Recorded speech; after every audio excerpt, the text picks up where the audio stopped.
The wind howled like a pack of wolves across the frozen plains of northern Arizona territory, and Owen Yates knew he had made a terrible mistake leaving Williams before sunset. January of 1883 had brought the worst winter anyone could remember, and now the blizzard bore down on him with a vengeance that felt almost personal. His horse, a sturdy mare named Dolly, struggled against the mounting drifts, her breath coming out in desperate clouds of steam. Owen pulled his coat tighter, but the cold bit through the wool like teeth through paper. He could barely see 3 feet ahead, the world nothing but a swirling white fury that seemed intent on erasing everything it touched. He had been working a cattle drive south from Flagstaff when the storm caught him separated from the rest of the crew. Now he was alone, disoriented and dangerously exposed. His fingers had gone numb inside his gloves an hour ago, and he knew frostbite would claim them if he did not find shelter soon. The temperature had dropped so fast that ice crystals formed on his eyebrows and beard, making every blink feel like scraping sandpaper across his eyes. Through the screaming wind, Owen thought he saw something dark against the white. A shape, low to the ground, barely visible. At first he thought it might be a rock formation, but as Dolly pushed closer, he realized it was a person, curled into a ball against what looked like a fallen tree. His heart jumped. Out here in this storm, that person was as good as dead within the hour. Owen dismounted, his legs nearly giving out beneath him as his boots sank into snow up to his knees.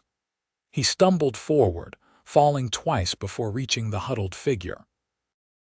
When he brushed away the snow that had already begun to bury them, he found the face of a young woman, her lips blue, her dark eyes barely open. She wore traditional Apache clothing, though it was torn in places and inadequate for this brutal cold. Her black hair was frozen in places where snow had melted against her scalp and refrozen. "Can you hear me?" Owen shouted over the wind, shaking her shoulder gently, her eyes focused on him with difficulty. She tried to speak, but her teeth chattered too hard for words to form. Owen knew they would both die if they stayed exposed. He looked around desperately, using Dolly as a windbreak, and spotted what appeared to be a rocky outcropping about 50 yards away. It was not much, but it might offer enough protection to keep them alive. "I am going to lift you," he said, though he doubted she understood English. "Hold on to me." She was lighter than he expected, her frame small and thin from what looked like days without proper food. Owen gathered her against his chest and grabbed Dolly's reins with his other hand, then began the agonizing trudge toward the rocks. Every step felt like walking through quicksand, the snow pulling at his boots, the wind pushing him sideways. Twice he nearly dropped her, twice he nearly gave up. But something stubborn in his nature refused to let death win without a fight. The outcropping turned out to be better than he had hoped. A natural overhang in the red rock formed a shallow cave, barely 6 feet deep, but protected on 3 sides. Owen laid the woman down as gently as his frozen hands would allow, then pulled Dolly into the shelter with them. The mare's body heat would help, and she deserved protection as much as they did. His saddlebags contained everything he owned in the world, which was not much.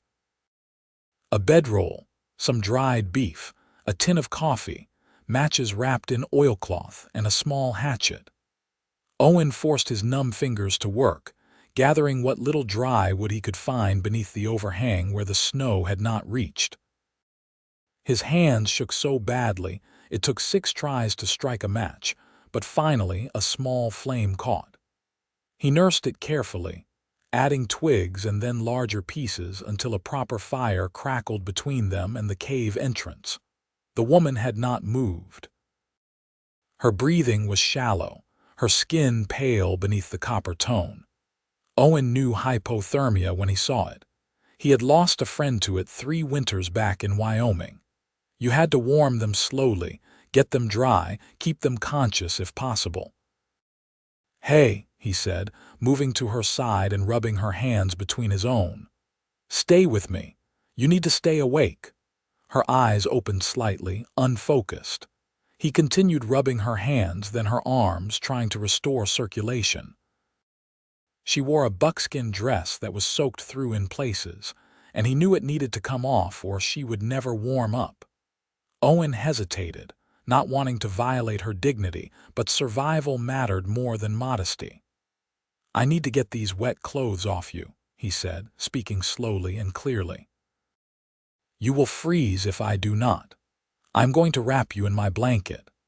Whether she understood or was too far gone to care, she did not resist as he carefully removed the wet outer layer of her clothing, keeping his eyes averted as much as possible, leaving her undergarments intact.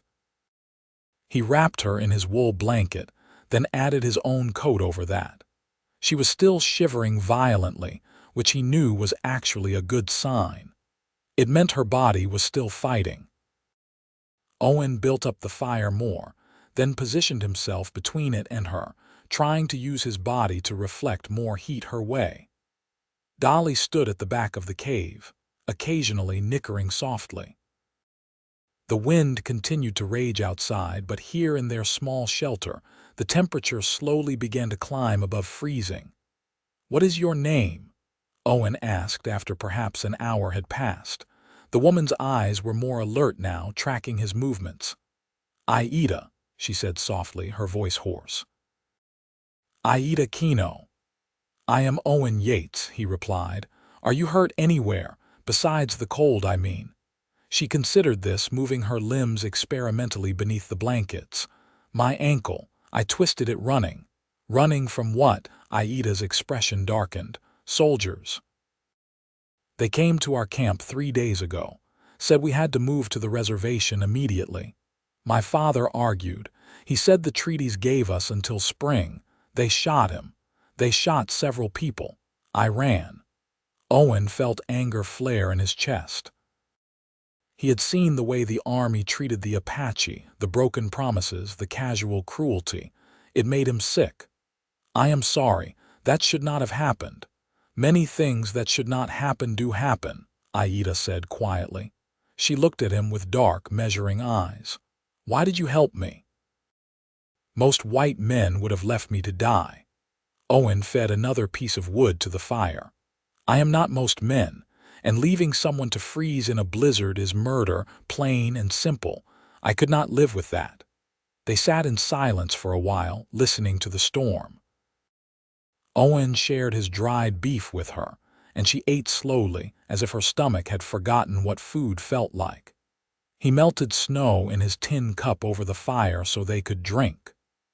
The simple acts of survival, of taking care of each other, created an intimacy that transcended their differences. "You are a cowboy?" Ayita asked eventually, gesturing to his worn leather chaps and spurs. "Yes, though lately I have been doing more drifting than actual cowboying. Work has been scarce this winter. I was heading back to Williams to see about a job at one of the ranches come spring." "Williams is 20 miles from here," she said. "You were going the wrong way." Owen laughed despite himself. "The storm turned me around. I had no idea where I was." "The storm saved your life then," Ayita said, and there was something almost like a smile on her lips. "If you had been going the right way, you would not have found me." "I suppose that is true. The spirits work in strange ways." The night stretched on, impossibly long and dark. The blizzard showed no signs of letting up. Owen and Ayita took turns staying awake to tend the fire, though neither slept deeply.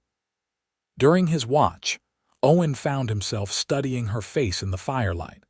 She was beautiful in a way that made his chest ache, all sharp angles and soft eyes, strength and vulnerability mixed together. He guessed she was around 20 years old, close to his own age of 23. When dawn finally came, gray and cold, the storm had diminished to light snow. Owen ventured out to assess their situation. The landscape was transformed, every familiar landmark buried under feet of white. But the air was clearer now, and he could see the San Francisco peaks in the distance, which gave him his bearings. Williams lay southeast from here. "Can you walk?" he asked Ayita when he returned to the cave. She stood carefully, testing her injured ankle. Pain crossed her face, but she took a few experimental steps. Slowly.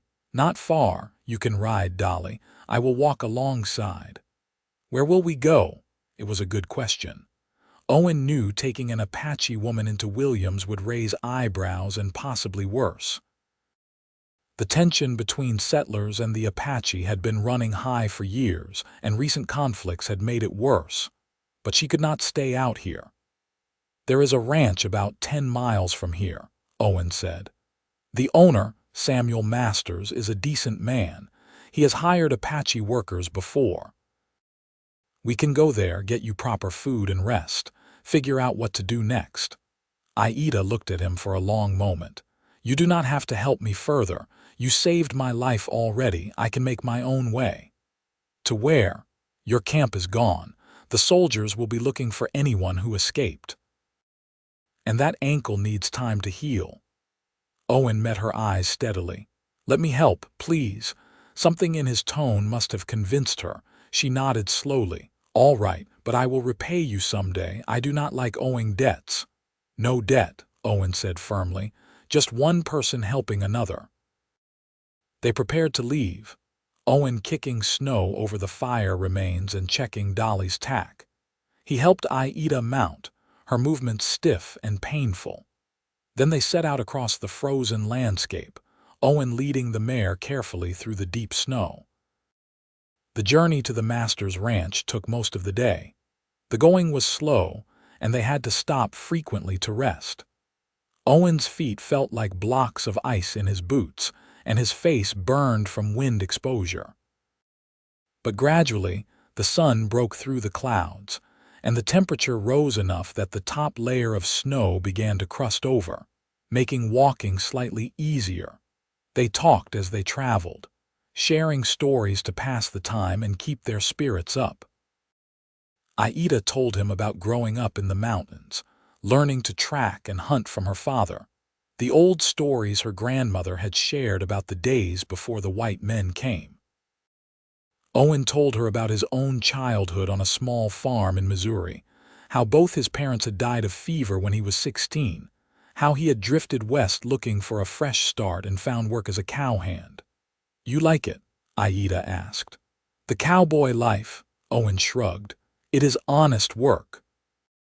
I like being outdoors, working with animals. The pay is terrible and the hours are worse, but there is a freedom to it, nobody telling you who you have to be."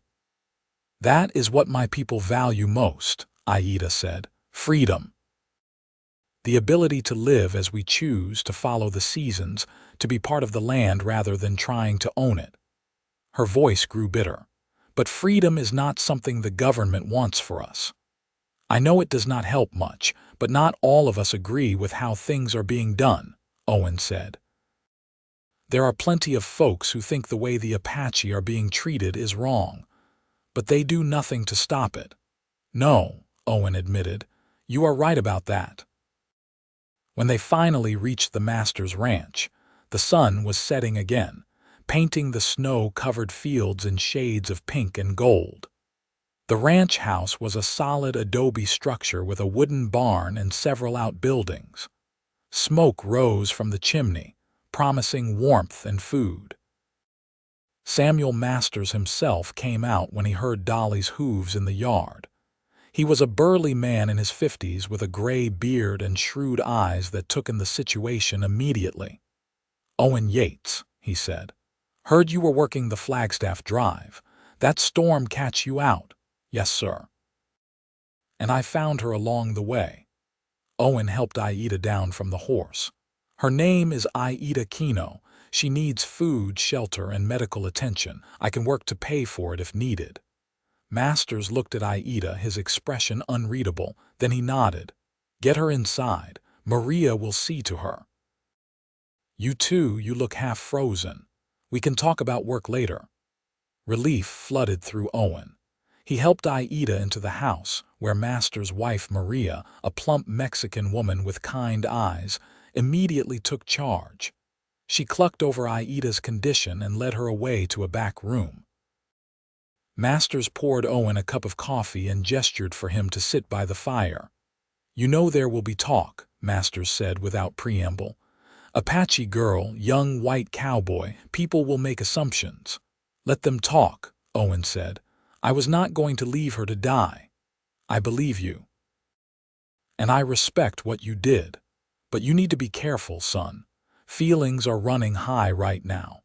That raid on the Settler family last month has everyone on edge, even though it was renegades, not the peaceful Apache. People are not thinking straight. What should I do?" Masters sipped his own coffee thoughtfully. "Keep her here for now. Let that ankle heal. I can always use extra hands, and Maria has been wanting help with the kitchen garden and the chickens. If anyone asks, Ayita is a hired worker. Simple as that. Will that be acceptable to you and your wife?" "Maria will be thrilled to have another woman around, and I meant what I said about respecting what you did. The girl stays as long as she needs." Masters fixed Owen with a stern look. "But you be smart about this. No impropriety. I run a respectable ranch." "Yes, sir, I understand." Over the following weeks, a routine developed. Owen worked alongside the ranch hands, mending fences, tending cattle, breaking ice on the water troughs. The work was hard and cold but satisfying. He earned his keep and a small wage besides. Ayita healed quickly under Maria's care, and soon she was helping around the ranch house, cooking, cleaning, tending the animals. She had a natural way with the horses that impressed even the veteran ranch hands. Owen saw her every day, though they rarely had time for private conversation. But there were moments. Passing each other in the barn, their hands would brush. Sitting at the long table for dinner with the other ranch hands, their eyes would meet across the room. Small smiles, brief exchanges, a growing awareness that something was building between them. One evening, about a month after the blizzard, Owen found Ayita in the barn grooming one of the horses. The sun had just set, and golden light streamed through the slats in the walls. She looked up when he entered, and something electric passed between them. "Hello," she said softly. "Hello." Owen moved closer, suddenly nervous. "That mare has taken a real liking to you. She knows I mean her no harm. Animals can sense these things. What about people? Can you sense when they mean you no harm?" Ayita set down the brush and turned to face him fully. "What are you asking, Owen?" He took a breath. "I think you know what I am asking.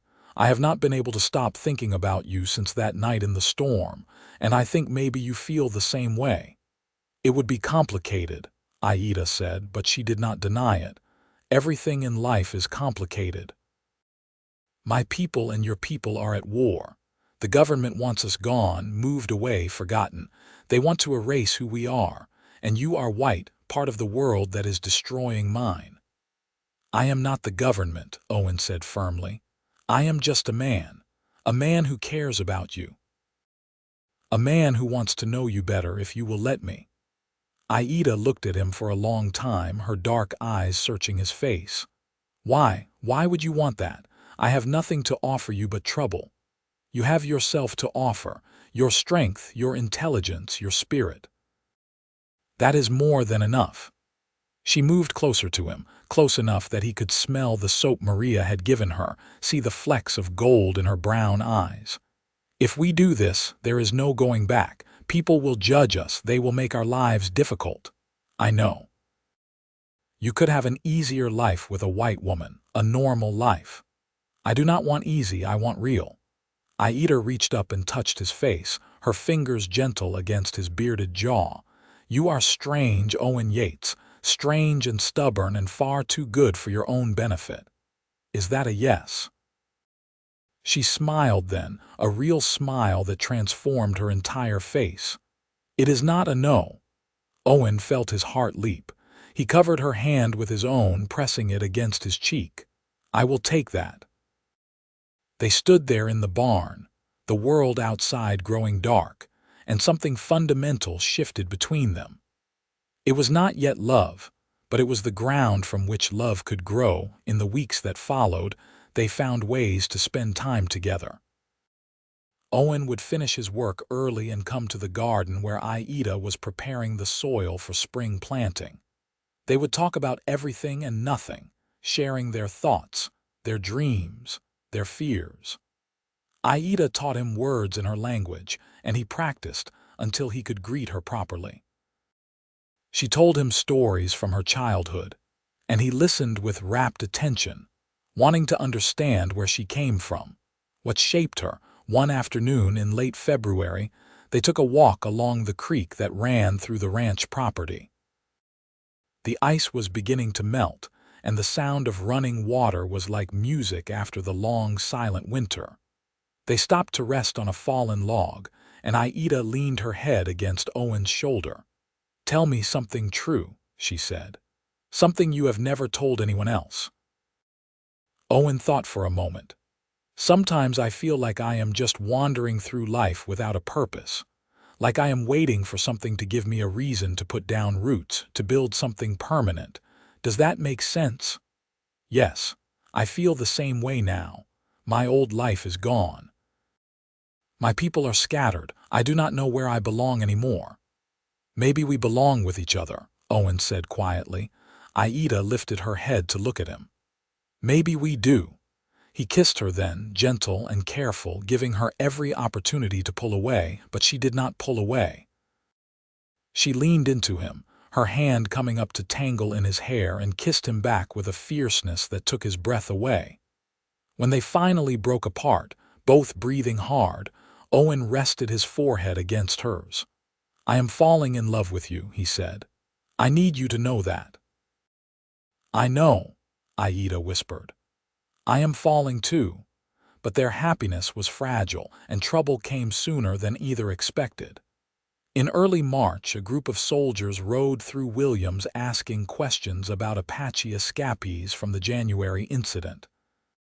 Someone in town mentioned seeing an Apache woman at the master's ranch, and the soldiers decided to investigate. Owen was working in the north pasture when he saw the dust cloud from their horses. Instinct told him something was wrong. He spurred his horse and raced back toward the ranch house, arriving just as the soldiers were dismounting in the yard. There were 5 of them, led by a lieutenant with cold eyes and a thin mouth. Samuel Masters stood on the porch, his face grim. "I am telling you she is a hired worker," Masters was saying. "There is no law against that." "There is when she is wanted for questioning," the lieutenant replied. "We have reports of an Apache woman who escaped the relocation. Your worker matches the description." "Questioning about what?" "She has done nothing wrong." "That is not for you to decide." Owen swung down from his horse, his hand instinctively going to the pistol at his hip. "What is going on here?" The lieutenant turned to him. "And who might you be?" "Owen Yates. I work here." "Ah, yes, the cowboy who brought her in." "How convenient."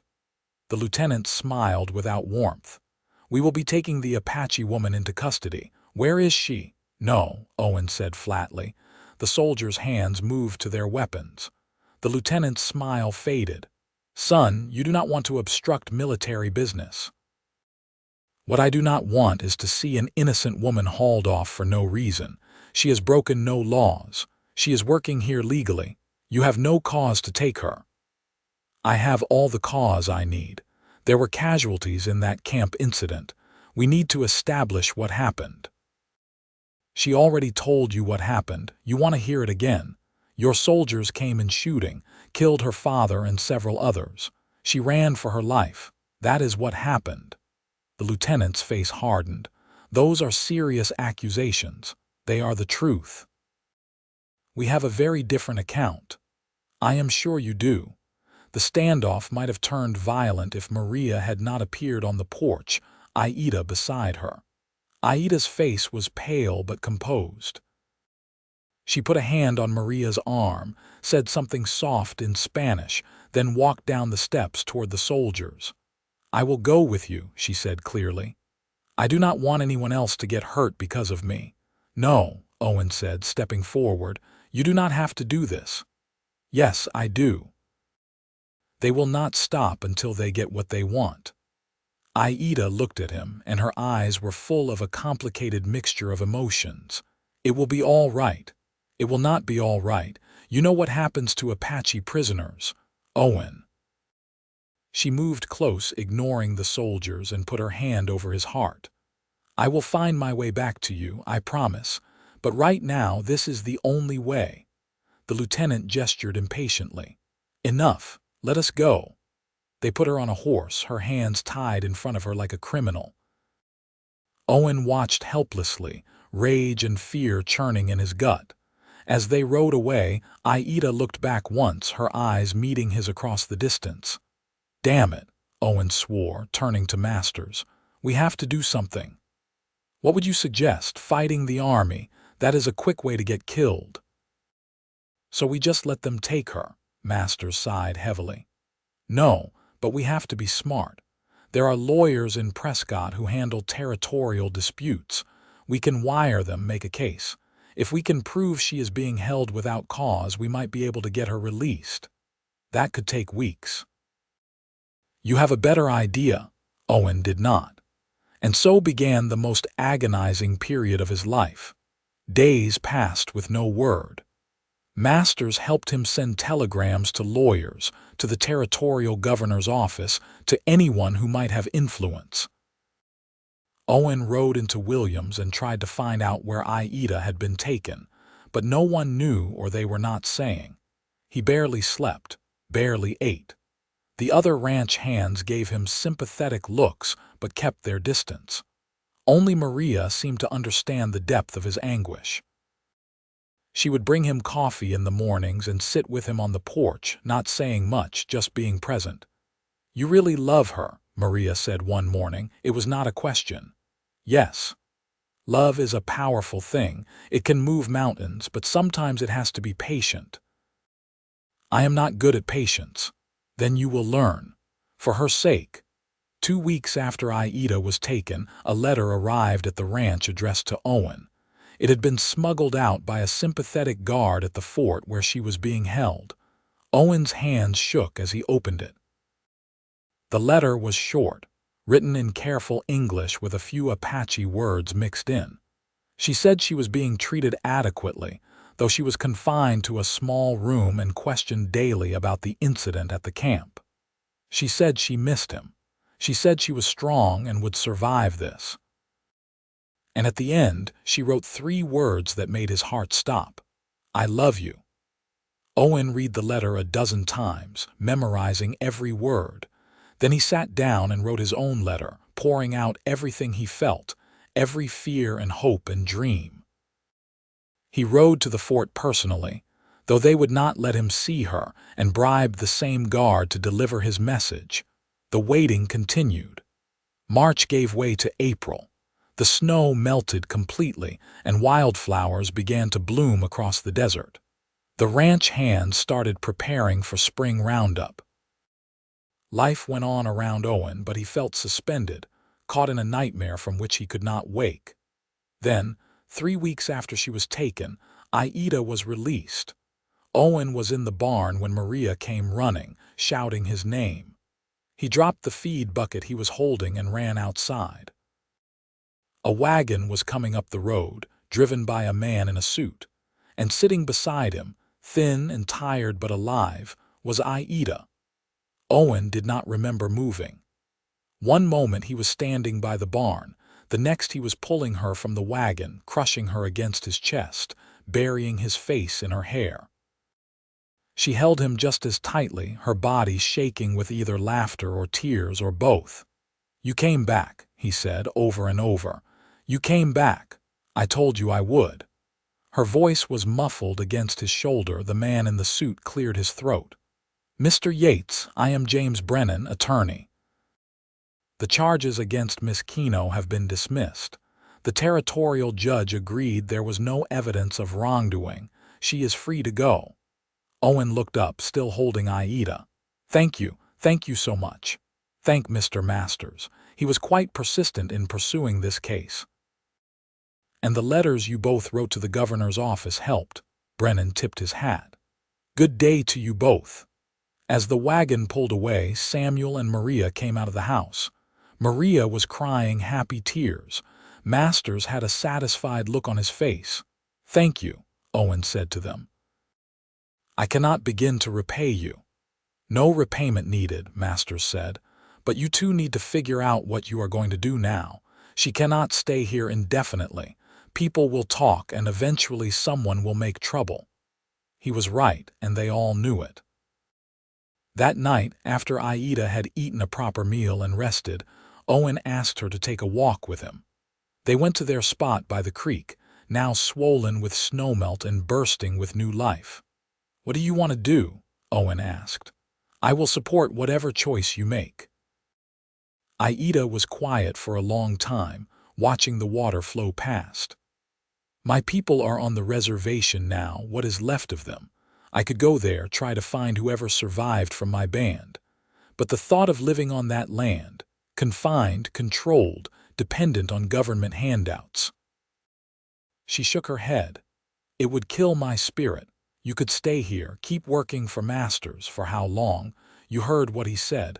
Eventually there will be trouble. And I do not want to bring more difficulty to him and Maria. They have been so kind." "Then what?" Ayita turned to face him. "You asked me before what I wanted. I want to be free. I want to live on my own terms. I want to be with you if you will have me." Owen's heart pounded. "Are you saying what I think you are saying?" "I am saying that I love you, Owen Yates.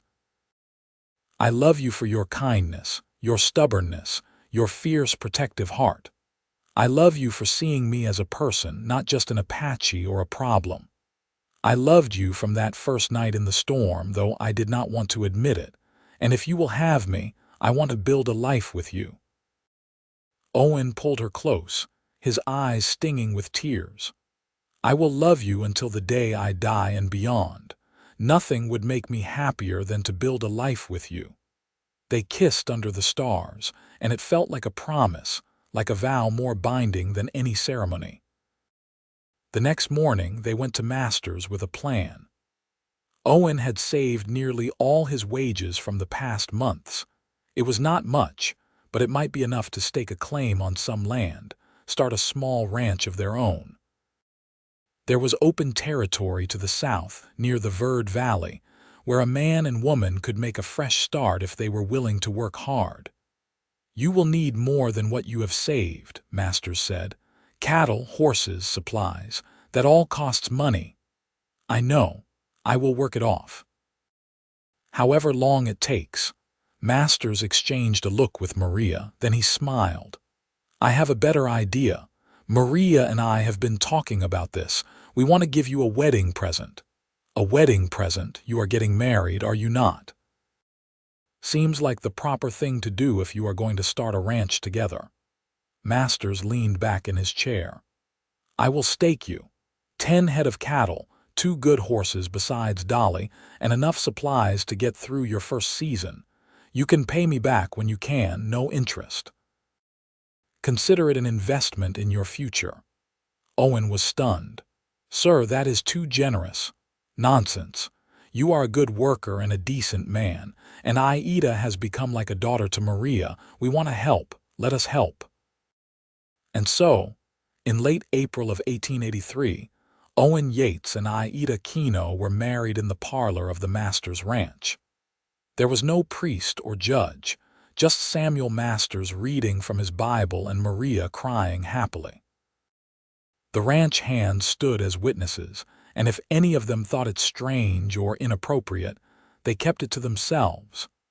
Ayita wore a simple dress that Maria had sewn for her, and Owen wore his cleanest shirt and pants. They spoke their vows clearly, looking into each other's eyes, promising to love and honor each other for all their days.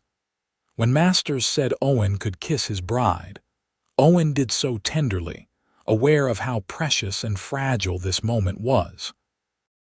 They spent their wedding night in one of the ranch guest rooms, holding each other close, marveling at how much their lives had changed since that night in the blizzard. In the morning, they loaded a wagon with their supplies and said goodbye to Samuel and Maria, promising to visit often and to repay their kindness. The journey south took 3 days. They followed old trails through pine forests and red rock canyons, across high desert plains dotted with sage and juniper. Ayita knew this country well and guided them to a beautiful valley with a creek running through it and good grazing land. There were no neighbors for miles, which suited them perfectly. They filed a claim on 160 acres and set about building their life from scratch. Owen constructed a small cabin with Ayita's help, using timber from the surrounding forest. It was rough work, and more than once they went to bed exhausted and sore, but they did it together, and that made all the difference. Ayita taught Owen things about living off the land that he had never learned as a cowboy. How to identify edible plants, how to track game, how to read the weather and the behavior of animals. Owen taught her what he knew about managing cattle and horses. They learned from each other, became partners in the truest sense. By summer, they had a functioning ranch, small but theirs. The cattle grazed peacefully in the valley. A vegetable garden grew behind the cabin. Chickens scratched in a pen Owen had built. It was not much by most standards, but it was everything to them.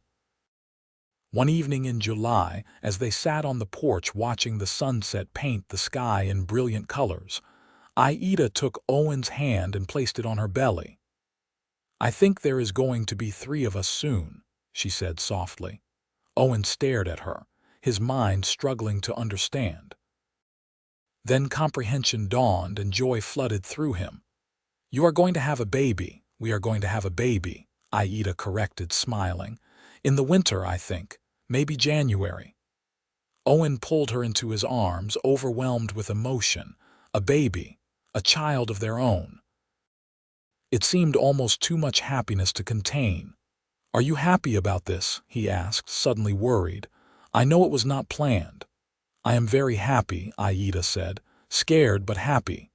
"Are you?" "Terrified," Owen admitted, "and happier than I have ever been in my life." They spent the rest of the summer preparing.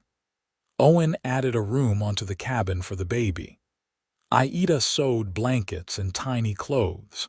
They talked endlessly about names, about what kind of parents they wanted to be, about the life they would give this child. "Our baby will belong to both worlds," Ayita said one night as they lay in bed. "Apache and white, that will not be easy."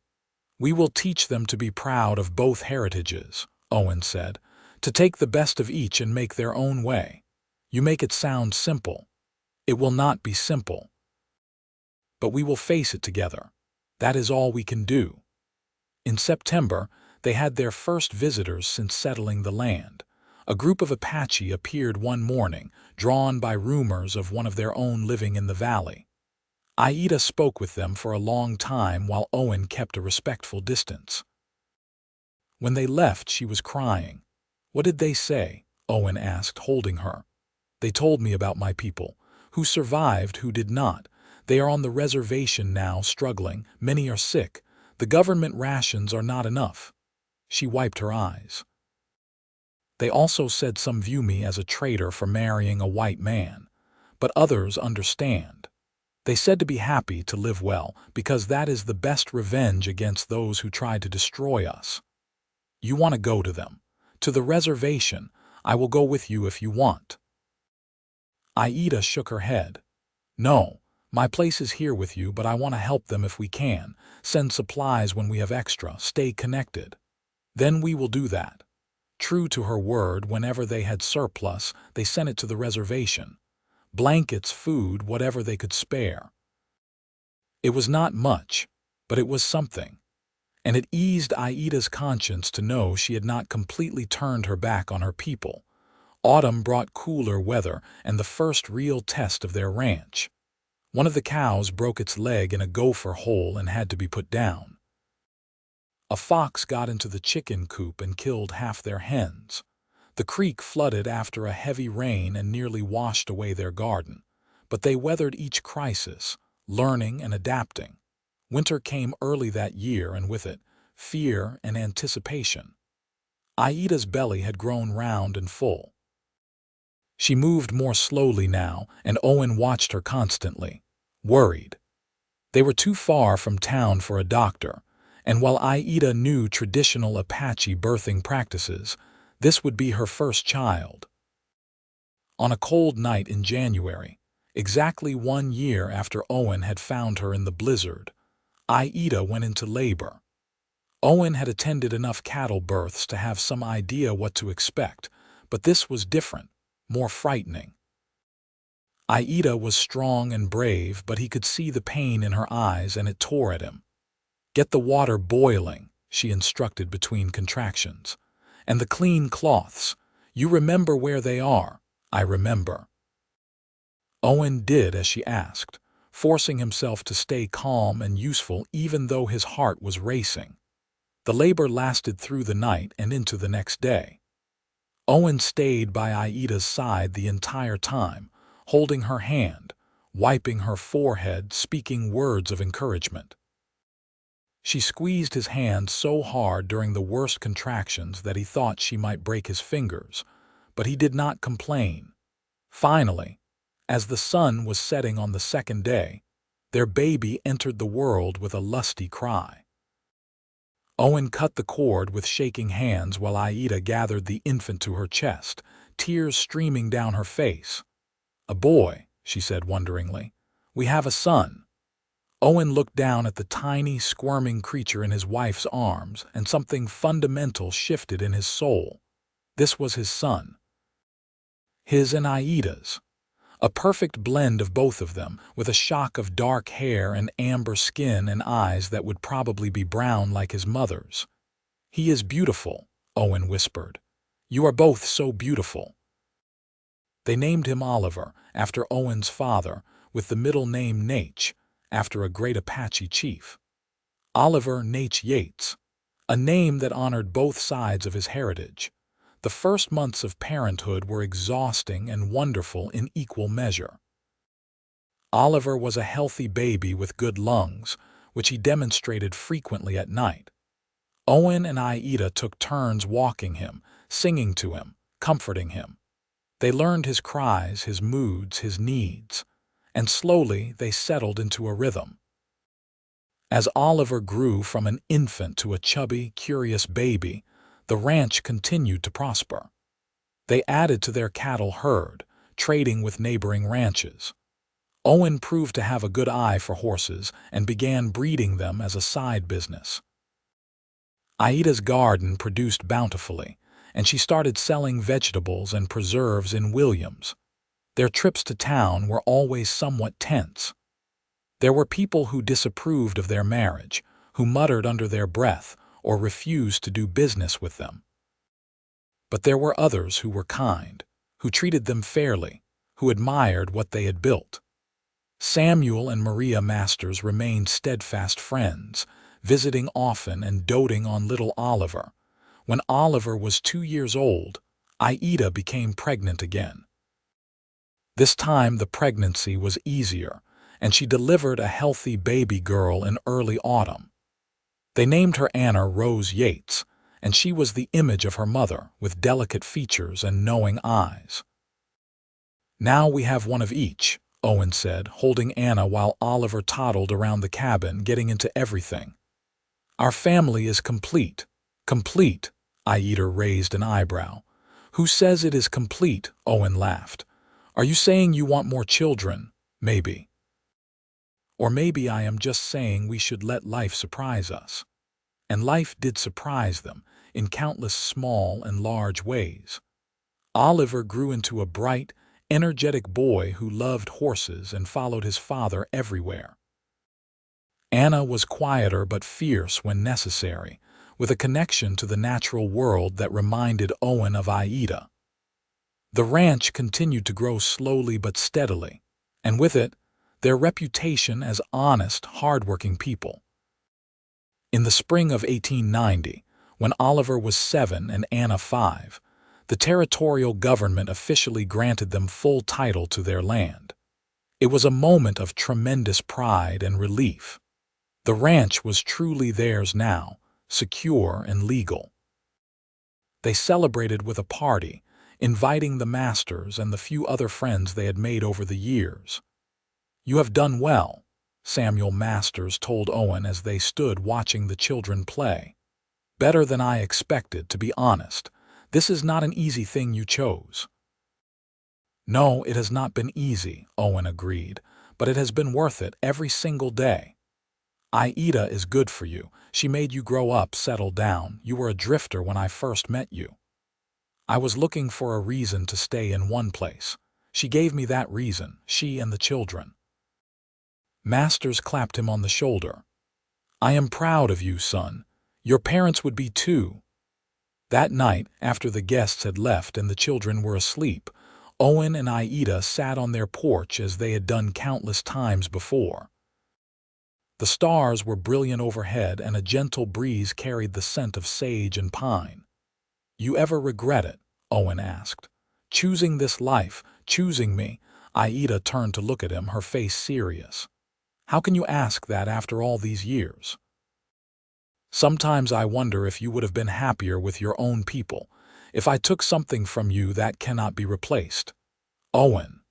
She took his hand, lacing her fingers through his. "You did not take anything from me, you gave me everything.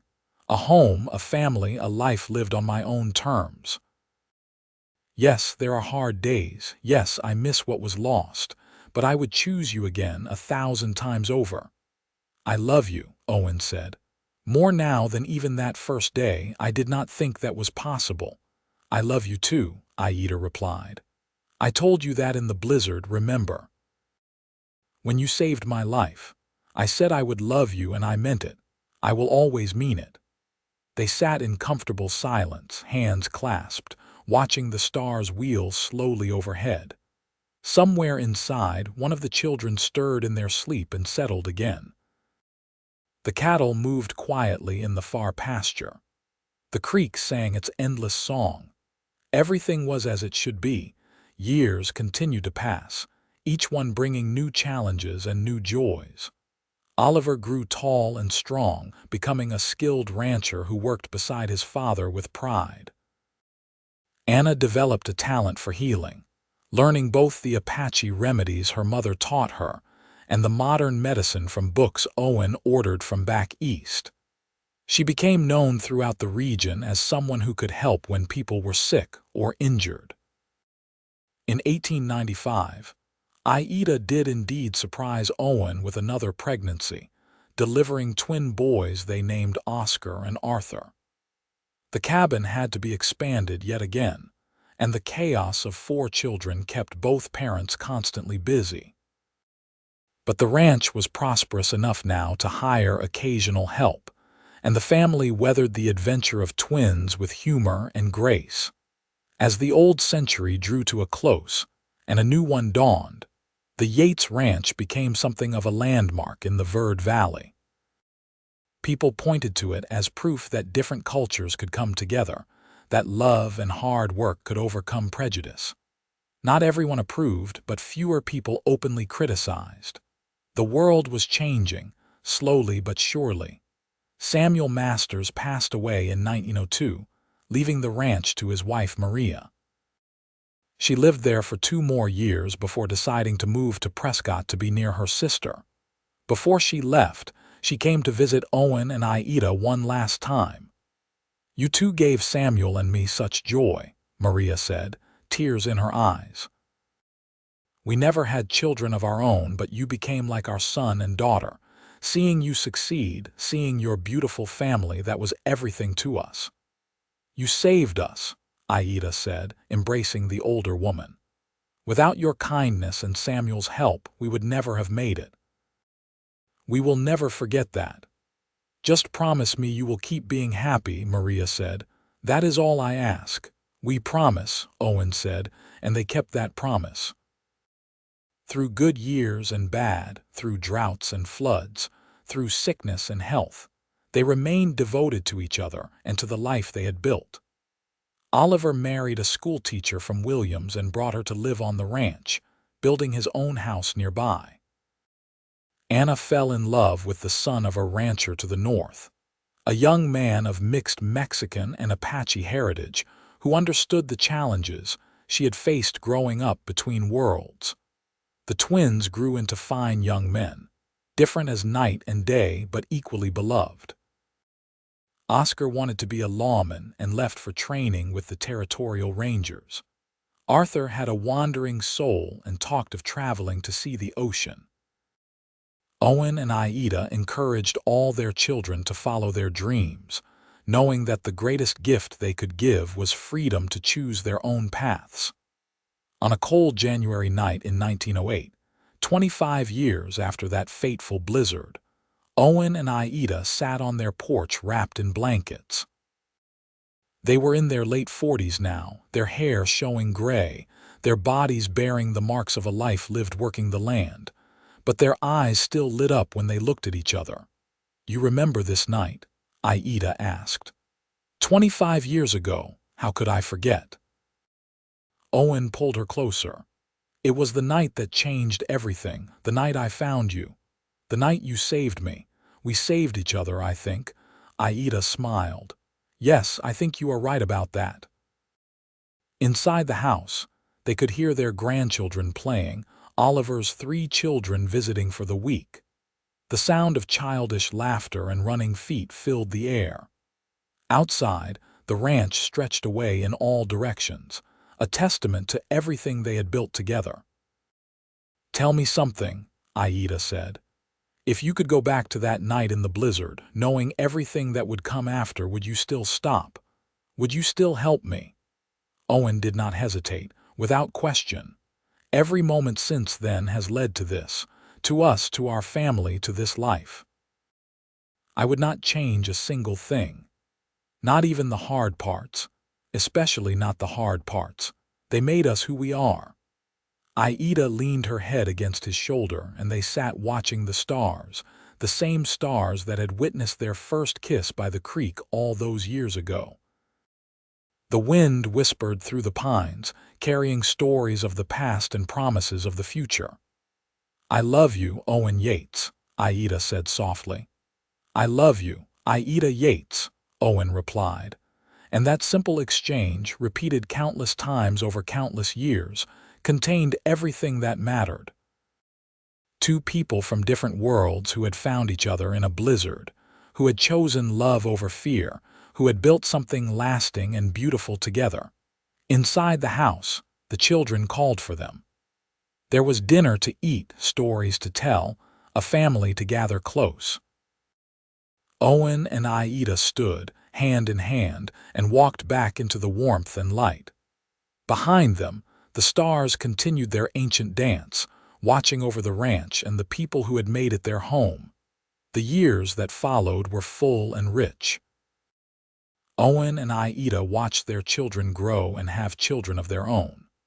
The ranch expanded and evolved, eventually covering over 500 acres and supporting 3 generations of the Yates family. What had started as a desperate gamble by 2 people in love became a legacy that would endure. On their 50th wedding anniversary in 1933, the family gathered for a massive celebration. There were now 14 grandchildren and 3 great-grandchildren, a sprawling clan that filled the ranch house and spilled out into the yard. Someone had set up long tables loaded with food. Musicians played and people danced.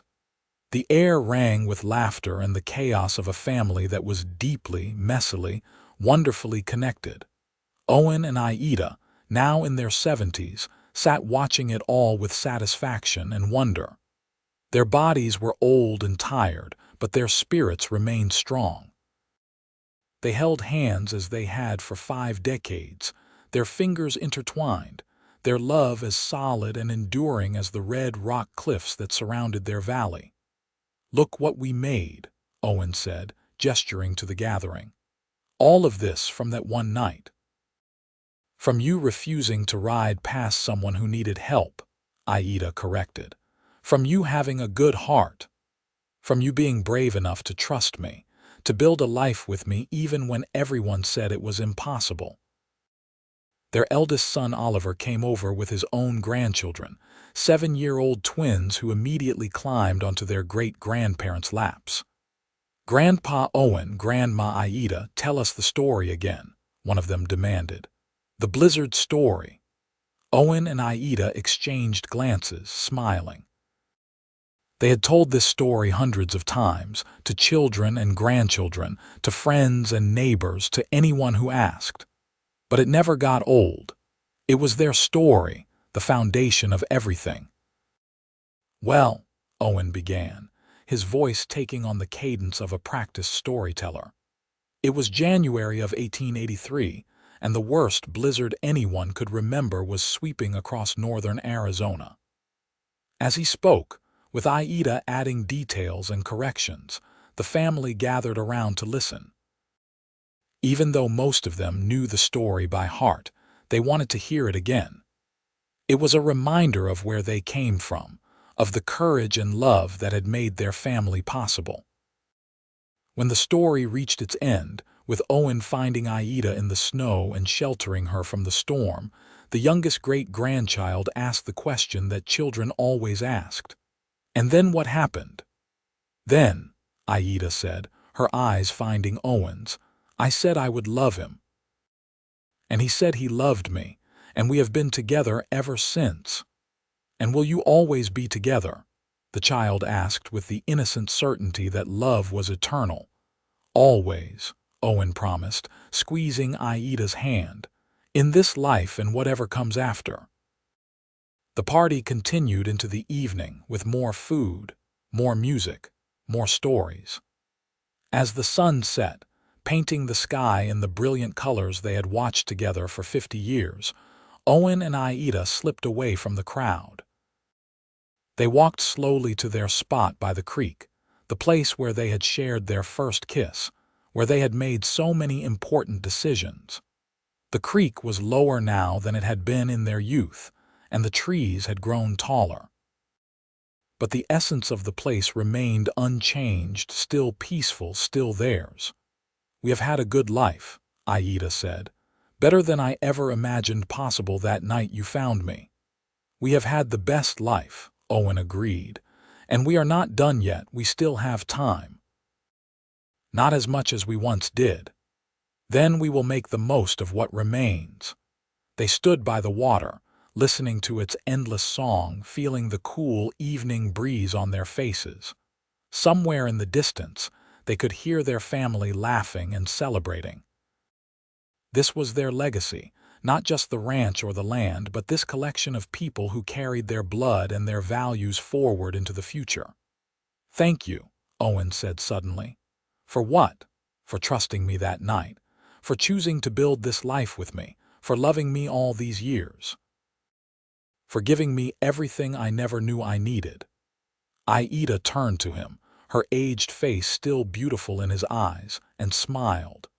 "Thank you for seeing me, for seeing past everything that made us different and recognizing what made us the same, for being my partner, my love, my home." They kissed then, soft and sweet, a kiss that contained 50 years of history and a love that had only grown stronger with time. When they pulled apart, both had tears in their eyes, but they were happy tears. Hand in hand, they walked back toward the lights and sounds of their celebrating family. Their steps were slower now than they once were, but they moved in perfect synchronization. Two people who had become so intertwined that they moved as one. The years that followed were gentler, quieter. Owen and Ayita gradually handed over the daily operations of the ranch to Oliver and his children, though they remained active and involved until their bodies simply would not allow it anymore. They spent their days on the porch, watching the land they had tamed, receiving visits from an ever-growing army of descendants, sharing stories and wisdom accumulated over a lifetime. Owen passed away peacefully in his sleep in the spring of 1937, at the age of 77.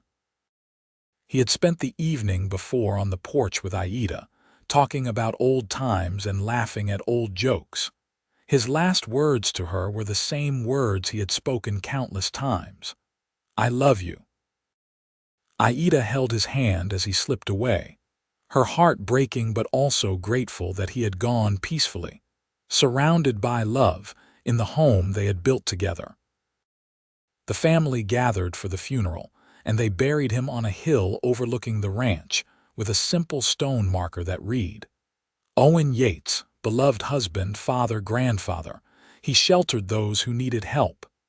After Owen's death, Ayita grew quieter but never bitter.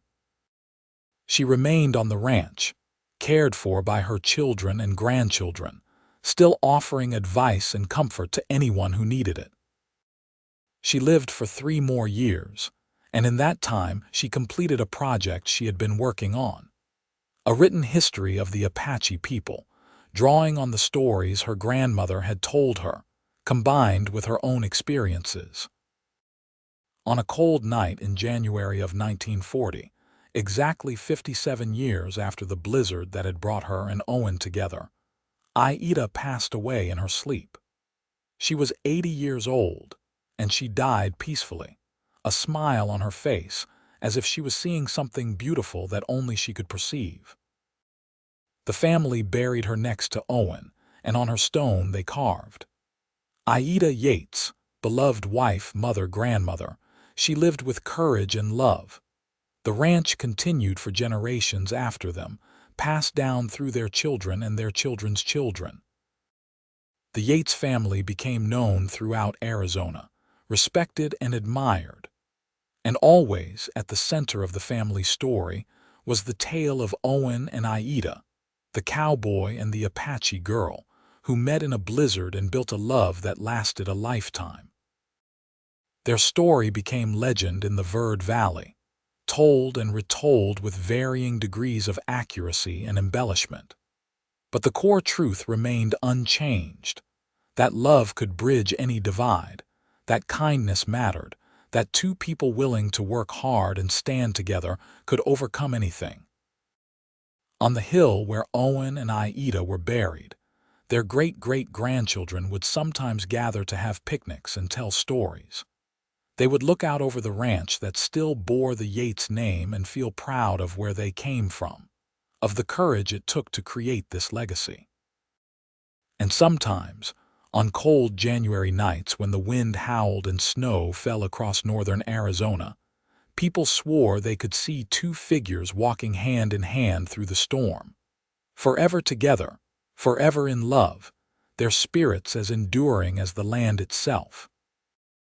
The ranch house that Owen built with his own hands still stood well into the 21st century, carefully maintained by each generation, a museum of sorts to the family's history. Inside, visitors could see the original cabin room, the tools Owen used, the beautiful baskets and pottery Ayita made, photographs spanning decades of life and love. But more than the physical artifacts, what endured was the spirit of what Owen and Ayita created. They proved that love could transcend culture, that family could be built on respect and partnership, that the barriers people created between each other were artificial and could be overcome by simple human decency. Their story was one of hope in a time when hope was scarce, of love in a world that often seemed designed to prevent it, of 2 people who looked at each other and saw not differences but shared humanity. That was their true legacy, more valuable than any land or cattle or material success. In the end, it all came back to that night in the blizzard, to one man's choice to stop and help someone in need, to one woman's choice to trust when she had every reason not to. From those simple choices, a whole world had grown. And so the story ends where it began, with wind and snow and 2 people finding each other in the darkness. But unlike most stories, this one did not end with a vague promise of happiness. This one delivered on that promise, year after year, decade after decade, until two lives were fully lived and fully loved. Owen Yates and Ayita Yates had their happily ever after. They earned it with hard work, sustained it with devotion, and passed it on to generations who would carry their love forward into the future. Their story was complete, their circle closed, their love eternal, and that, in the end, was everything.